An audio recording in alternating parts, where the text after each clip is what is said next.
Assalamualaikum warahmatullahi wabarakatuh. Raditu billahi rabba wa bil islami dina wa bi Muhammadin nabiyya wa rasula. Rekan-rekan para mahasiswa yang berbahagia, pada perkuliahan kali ini kita akan mendiskusikan ciri-ciri penelitian tindakan yang nanti bisa membedakan antara penelitian tindakan dengan jenis jenis-jenis penelitian yang lain. Nah, karena penelitian tindakan tidak hanya dikenal dalam bidang pendidikan, maka penelitian tindakan itu memiliki ciri-ciri umum dan juga ciri-ciri spesifik untuk penelitian tindakan kelas. Sebagaimana yang sudah kita diskusikan bahwa penelitian tindakan itu pertama kali memang dikenal atau digunakan oleh para peneliti sosial sebelum kemudian diintroduksi atau diperkenalkan di dunia pendidikan, sehingga kita mengenal ada penelitian tindakan kelas, ada penelitian tindakan sekolah, dan ada penelitian tindakan supervisor atau supervisory action research atau penelitian tindakan kepengawasan. Di bidang sosial ada penelitian tindakan sosial atau social action research yang kemudian populer dengan participatory action research. Rekan-rekan para mahasiswa yang saya hormati, penelitian tindakan itu memiliki ciri-ciri umum yang berlaku untuk semua jenis penelitian tindakan, baik penelitian tindakan sosial maupun penelitian tindakan yang diterapkan dalam bidang pendidikan. Nah, ciri-ciri penelitian tindakan pada umumnya yang pertama adalah penelitian tindakan itu bersifat situasional, kondisional. Ya, jadi penelitian tindakan itu adalah situasional, kondisional. Konsep situasional dan kondisional penelitian tindakan ini tidak hanya bahwa penelitian tindakan dilakukan pada level empirik dalam situasi dan kondisi tertentu, tetapi nanti juga berimplikasi pada hasil atau output penelitian tindakan, di mana tingkat validitas, tingkat kesahihan, atau kalau dalam penelitian eksperimen dikenal dengan validitas eksternal penelitian tindakan itu berlaku dalam situasi kondisi tertentu. Jadi sebuah penelitian tindakan dalam konteks tertentu, misalnya sahih, valid, memiliki validitas eksternal, tapi mungkin dalam situasi yang berbeda, validitasnya, kesahihannya atau validitas eksternalnya akan berbeda. Jadi ciri yang pertama dari penelitian tindakan adalah situasional, kontekstual, ya. Dalam konteks tertentu, bukan hanya aktivitas penelitiannya dilakukan dalam konteks sosial tertentu, dalam konteks kondisi tertentu, tetapi seperti yang tadi saya sampaikan, output atau hasil penelitian tindakan juga sangat kontekstual. Validitasnya, kesahihannya, ya, itu sangat kontekstual, sangat bergantung kepada konteks situasi tertentu. Kalau kelas ya biasanya hanya dalam satu kelas tertentu. Suatu tindakan misalnya di suatu kelas itu teruji, valid, sahih, ya, bisa memperbaiki keadaan, bisa memecahkan masalah. Tapi kemungkinan dalam situasi kelas yang lain atau dalam situasi kelas yang sama tapi dalam waktu yang berbeda, itu tindakan tersebut mungkin sekali validitasnya berbeda. Kemudian penelitian tindakan juga berskala kecil, levelnya kecil. Kalau dalam penelitian tindakan di bidang pendidikan levelnya kelas atau meningkat levelnya sekolah, atau dalam regional tertentu untuk pengawas. Tapi sekali lagi, penelitian tindakan itu pada umumnya memang berskala kecil. Kemudian karakteristik atau ciri umum penelitian tindakan adalah praktis. Dalam penelitian biasanya dalam laporan-laporan penelitian, manfaat atau kegunaan penelitian itu biasanya diarahkan pada dua hal. Yang pertama adalah kegunaan yang bersifat akademik, yang bersifat teoritis, yang bersifat ilmiah. Dan yang kedua yang bersifat praksis atau praktis. Nah, penelitian tindakan ini itu lebih diarahkan untuk kegunaan yang bersifat praktis, meskipun kegunaan yang bersifat teoritis dari suatu penelitian tindakan tetap terbuka.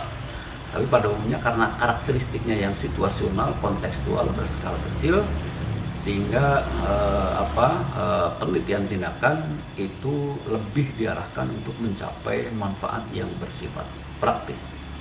Kemudian karakteristik berikutnya masih yang pertama, secara langsung relevan dengan situasi nyata. Oke, penelitian tindakan memang dilakukan dalam konteks yang nyata, dalam situasi yang nyata. Yang kedua, ciri umum penelitian tindakan adalah untuk memecahkan masalah, pemecahan masalah, problem solving. Masalah yang ada di kelas, baik yang terkait dengan metode pembelajaran, dengan media pembelajaran, dengan strategi pembelajaran, dengan model pembelajaran, dengan kedisiplinan peserta didik, ya, dengan motivasi belajar peserta didik, dengan gaya mengajar guru, dengan kinerja guru. Itu misalnya kalau ada masalah-masalah seputar itu atau masalah terkait dengan manajemen kelas, maka lakukanlah penelitian tindakan untuk mengatasi atau untuk memecahkan masalah-masalah yang muncul. Jadi penelitian tindakan memang bersifat problem solving, untuk memecahkan masalah. Meskipun tidak selalu begitu ya, tapi ini menjadi salah satu karakteristik umum bahwa penelitian tindakan memang tujuannya adalah untuk memecahkan masalah. Kemudian yang ketiga, penelitian tindakan itu memiliki ciri fleksibel, adaptif. Ini tentu saja berbeda dengan penelitian eksperimen yang memerlukan pengendalian atau kontrol yang ketat. Ya. Penelitian tindakan tidak seperti itu. Penelitian tindakan bersifat fleksibel dan adaptif, sehingga meskipun sama-sama ada intervensi antara penelitian tindakan dan penelitian eksperimen. Kalau dalam penelitian action, tindakannya disebut dengan action. Kalau dalam eksperimen biasanya disebut dengan treatment atau biasa juga disebut dengan pendadaran. Nah, kalau dalam penelitian eksperimen ada pengendalian atau kontrol yang ketat, supaya peneliti bisa yakin bahwa validitas internal penelitian terjaga, bahwa perubahan yang terjadi pada variabel dependen, pada variabel terikat betul-betul disebabkan oleh variabel bebas, oleh variabel yang dikendalikan, maka perlu ada pengontrolan, ada kontrol, baik kontrol melalui kelas perbandingan kalau dalam dunia pendidikan, maupun kontrol supaya variabel-variabel yang direkayasa, yang diintervensi tidak terkontaminasi oleh variabel-variabel yang lain. Tapi dalam penelitian tindakan pada umumnya tidak memerlukan controlling, tidak memerlukan pengendalian. Ini lebih mengandalkan pada refleksi peneliti secara kolaboratif dengan kolega yang bersama-sama melakukan penelitian tindakan. Kemudian ciri yang keempat penelitian tindakan adalah bersifat partisipatori, terlibat, bahwa peneliti juga adalah subjek yang diteliti, bahwa peneliti juga merasakan menjadi bagian dari subjek yang diteliti. Jadi peneliti karena dia adalah individu aktif dalam komunitas tertentu, misalnya kalau di kelas berarti guru, maka guru melakukan penelitiannya secara partisipatif. Dia secara partisipatori, dia sebagai peneliti, tapi dia juga sebagai subjek yang diteliti. Jadi dengan merasakan, dengan merefleksi apa yang dia alami, apa yang dia rasakan, itu bagian dari proses memperoleh informasi atau bagian dari proses memperoleh data. Kemudian karakteristik yang berikutnya, ciri umum dari penelitian tindakan yang kelima adalah self evaluation, evaluasi diri. Evaluasi diri yang dilakukan oleh praktisi pendidikan, guru, kepala sekolah, pengawas, atau para aktivis sosial melakukan self evaluation melalui evaluasi diri. Kemudian karakteristik yang terakhir dari penelitian tindakan adalah bahwa secara ilmiah, secara akademik, secara teoritis, hasil penelitian tindakan itu kurang ketat. Kalau dalam penelitian tindakan, apalagi kalau dalam penelitian lain, apalagi penelitian yang berparadigma positivistik, itu ada konsep yang dikenal dengan Riger, ketat, ya, ketat.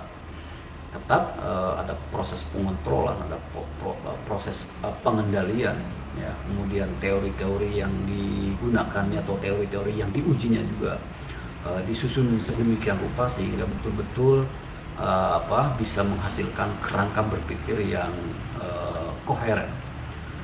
Itu rekan-rekan para mahasiswa, karakteristik atau ciri-ciri umum penelitian tindakan yang dimiliki bukan hanya oleh penelitian tindakan di bidang pendidikan seperti penelitian tindakan kelas, tindakan sekolah, dan lain-lain, tapi juga dimiliki oleh jenis penelitian tindakan sosial yang lain. Nah, kemudian yang kedua adalah ciri-ciri khusus penelitian tindakan ini yang lebih spesifik mengarah pada penelitian tindakan kelas. Apa ciri-ciri khusus penelitian tindakan kelas atau penelitian tindakan yang dilakukan di bidang pendidikan? Yang pertama, ciri khusus penelitian tindakan di bidang pendidikan adalah komitmen pada peningkatan atau perbaikan.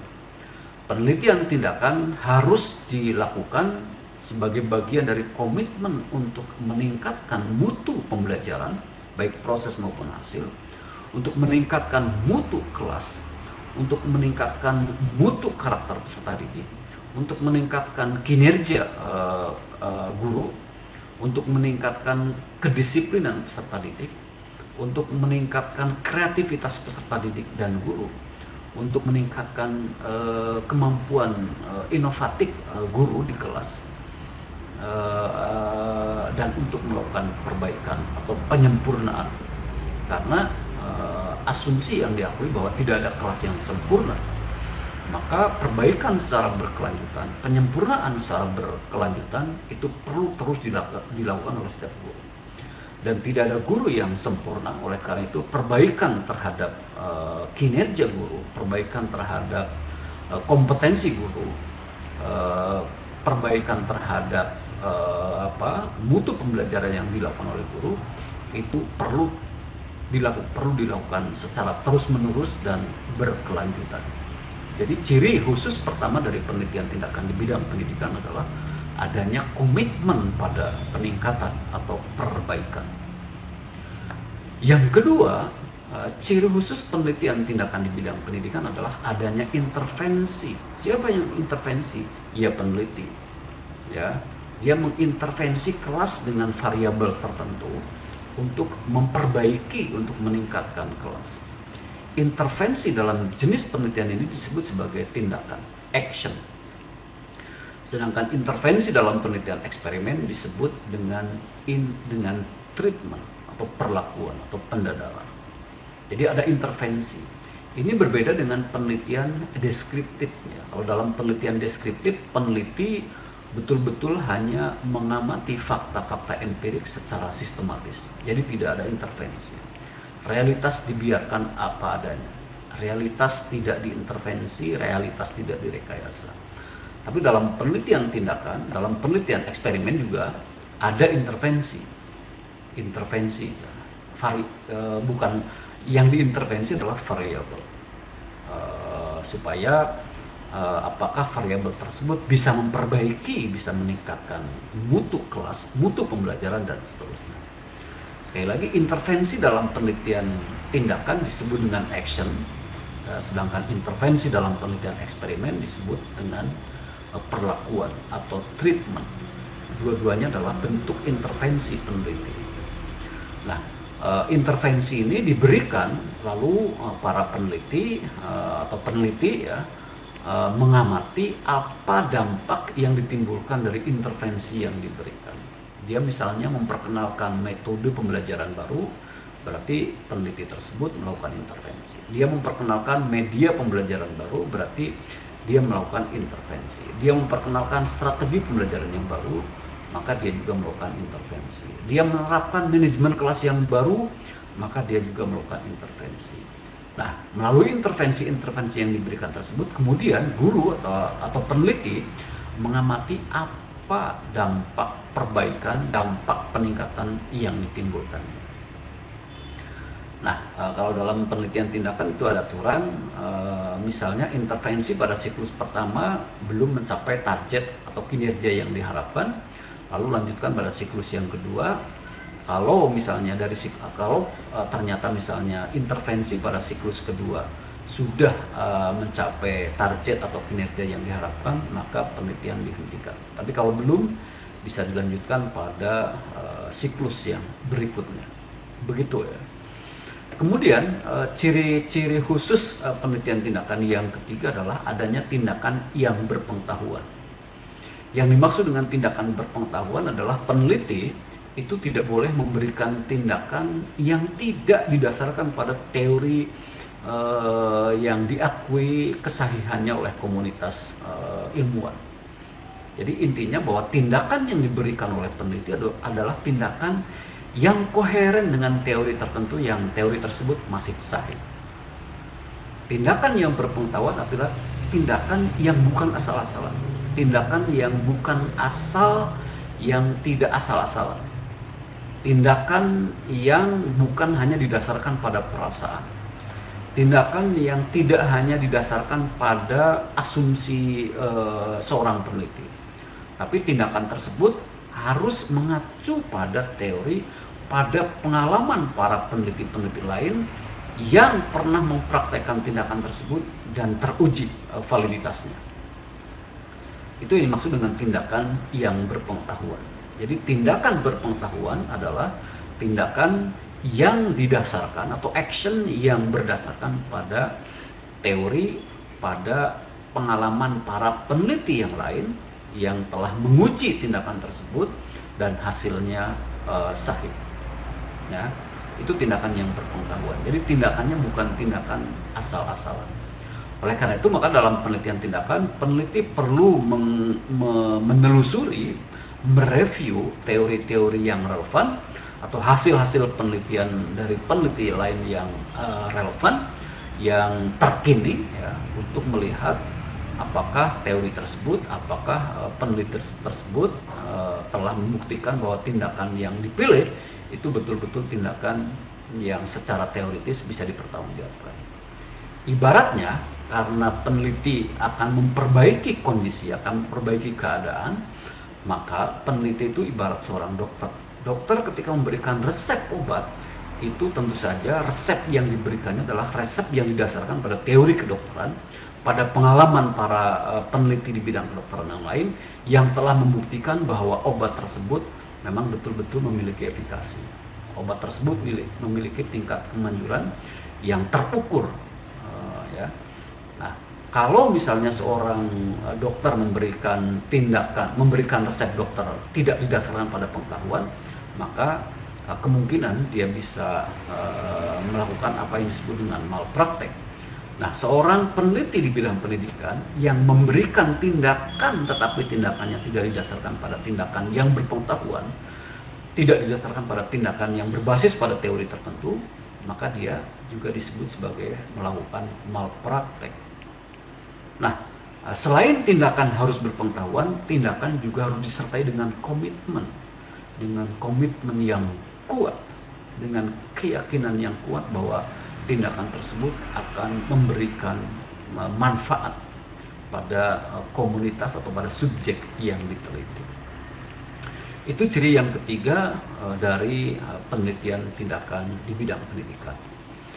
Yang berikutnya, penelitian tindakan memiliki ciri adanya pengamatan secara sistematis. Ada observasi yang dilakukan oleh peneliti dan dilakukan secara sistematis. Yang dimaksud dengan pengamatan secara sistematis adalah bahwa pengamatan tersebut betul-betul didasarkan pada catatan, pada lembar observasi yang telah dipersiapkan sebelumnya, bukan pengamatan yang sepintas, bukan pengamatan yang tidak didasarkan pada catatan yang telah dipersiapkan. Jadi pengamatan yang sistematis. Makanya peneliti sebelum melakukan proses pemberian tindakan, dia harus mempersiapkan dulu perangkat penelitian, termasuk diantaranya adalah lembar observasi atau lembar checklist juga boleh. Nah, observasi itu adalah bagian dari pada umumnya kalau kita menggunakan siklus penelitian tindakan yang populer, misalnya dari Chemis dan McTaggart, ada plan, ada action, action, lalu pengamatan dan refleksi. Ada perencanaan, ada pemberian tindakan, ada observasi dan refleksi. Jadi pemberian pengamatan itu dilakukan secara sistematis. Kemudian karakteristik khusus penelitian tindakan yang kelima adalah melibatkan deskripsi otentik. Jadi pada saat menyusun laporan penelitian, deskripsi yang dibuat oleh peneliti itu bersifat otentik. Otentisitas dari deskripsi itu, misalnya kalau ingin menarasikan data-data kualitatif, dia banyak menggunakan catatan-catatan langsung atau wawancara langsung, banyak mengutip wawancara langsung antara peneliti dengan subjek yang diteliti. Kalau memang akan menarasikan hasil-hasil penelitian berdasarkan data yang diperoleh dari wawancara. Kemudian karakteristik atau ciri khusus penelitian tindakan yang terakhir adalah adanya validasi. Adanya kalau dalam penelitian naturalistik ada yang disebut dengan konfirmasi, confirmation. Ini adalah adanya validasi. Validasi atau adanya pengecekan apakah data-data yang diperolehnya betul-betul diperoleh dari pengamatan yang sistematis, apakah data-data yang diperolehnya betul-betul berasal dari subjek yang diteliti, apakah peneliti betul-betul memperoleh data dari